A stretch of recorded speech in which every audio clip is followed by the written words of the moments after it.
shine your light. It's your day and the world is waiting.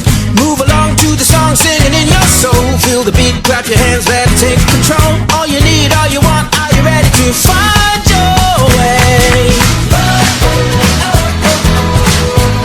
'Cause every day is a new day,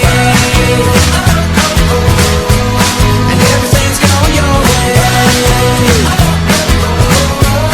And you wanna make it last forever. Keep it together, 'cause it keeps getting better.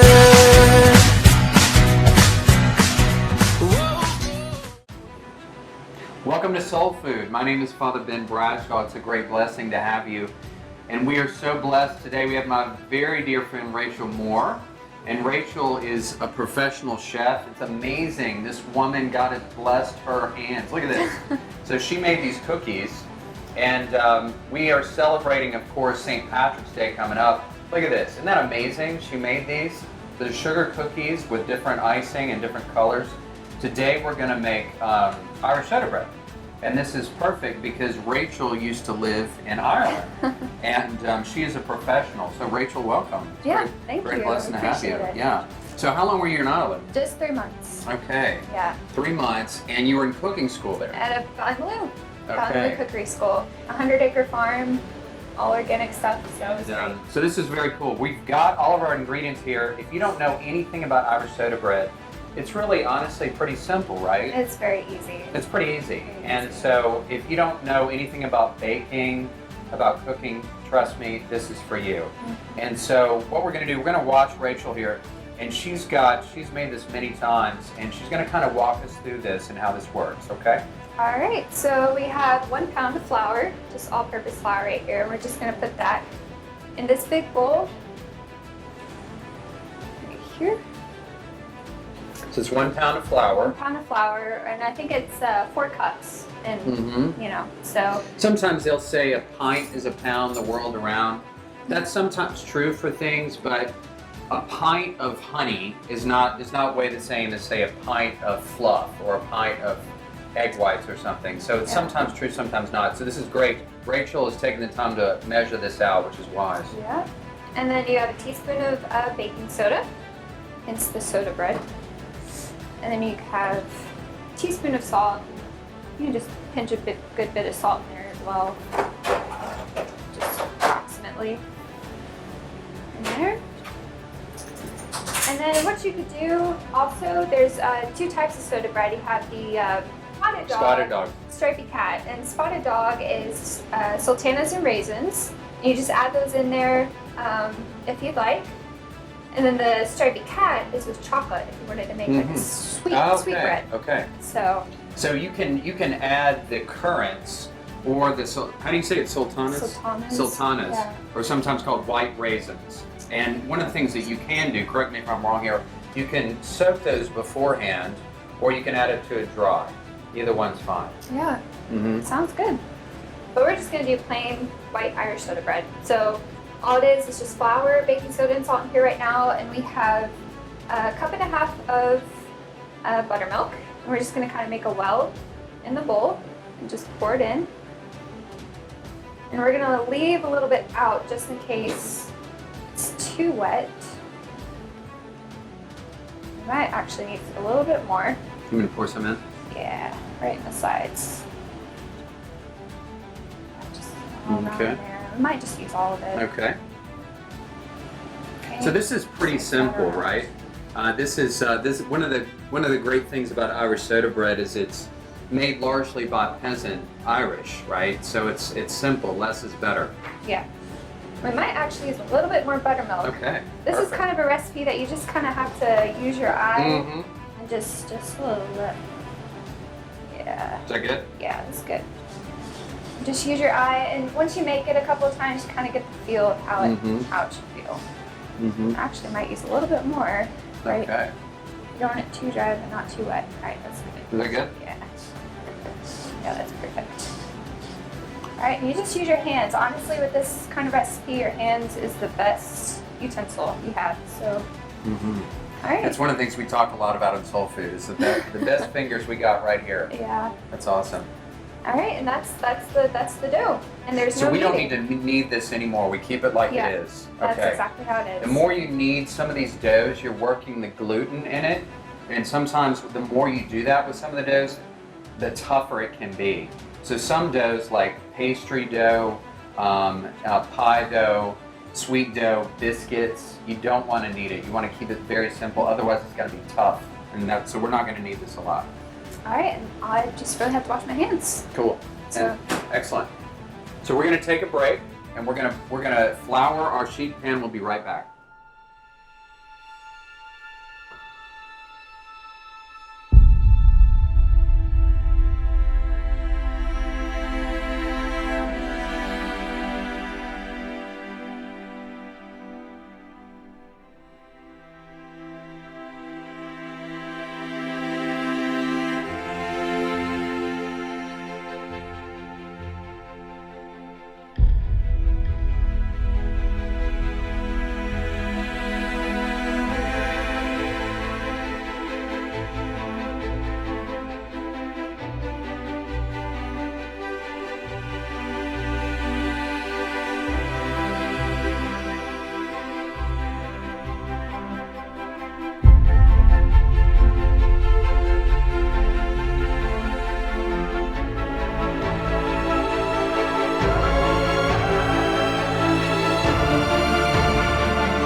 So today, of course, is St. Patrick's Day, and a lot of people don't know this. You kind of take your life into your hands when you say this, but believe it or not, St. Patrick was not Irish.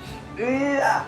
Scary, I know. He's actually from England, and when he was about 16 or so, he was working in England as a farmer with his family.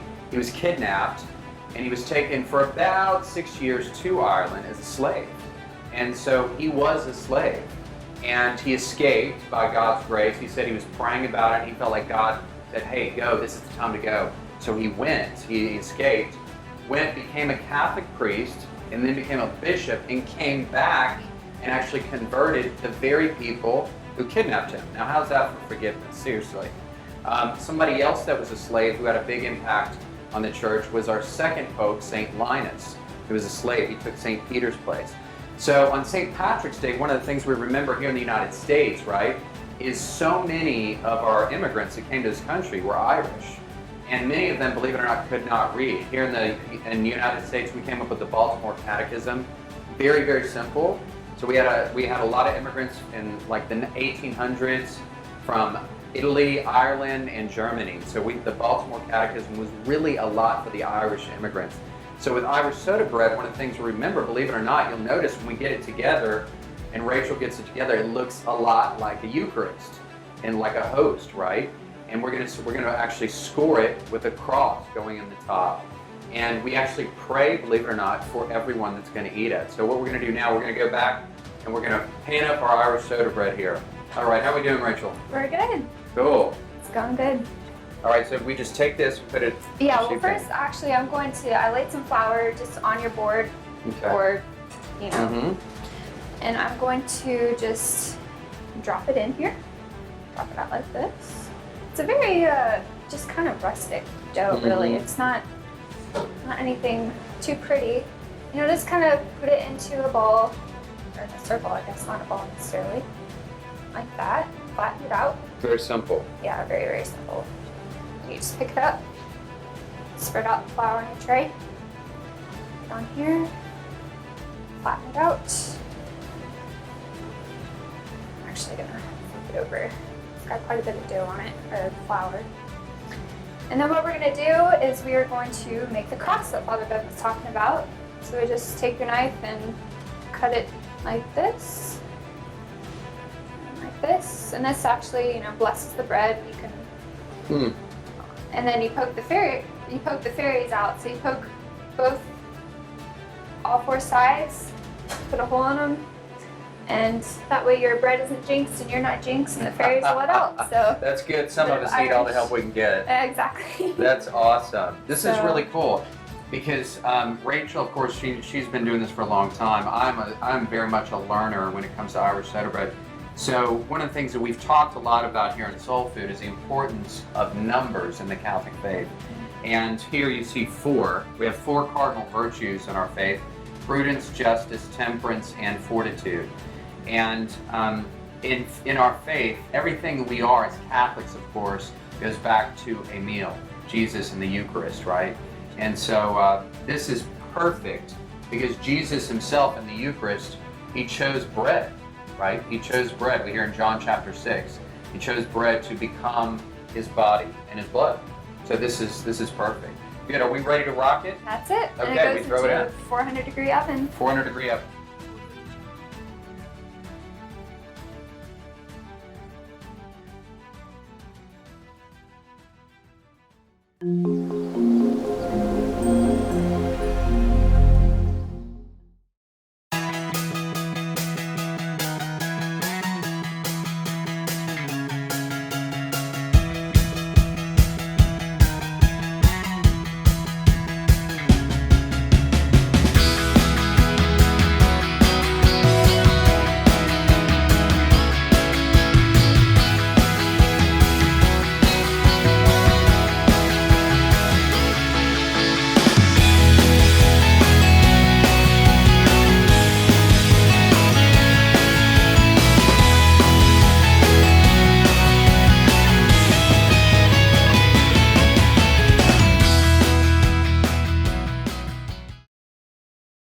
All right, so what we're going to do now, we will pull out our Irish soda bread, and Rachel's been cooking this thing. We've been praying over it. We've been saying prayers, been asking the intercession of St. Patrick to come and to be with us. So let's pull it out and see how we're looking here. All right.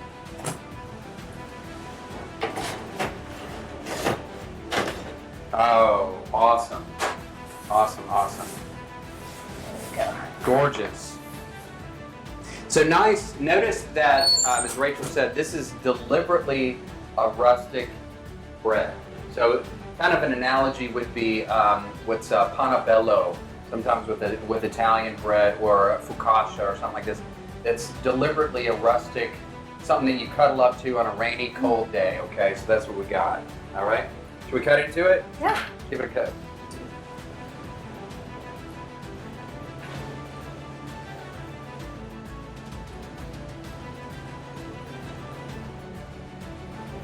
Looking good.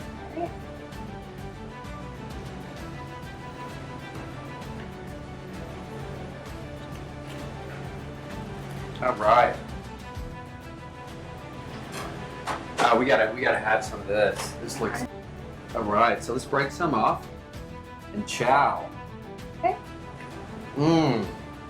Okay. So we got some preserves here, some butter. You know, can you imagine a world without butter?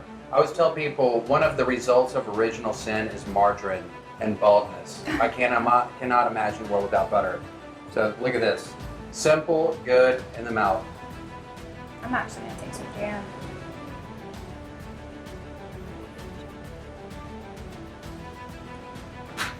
Good. Awesome.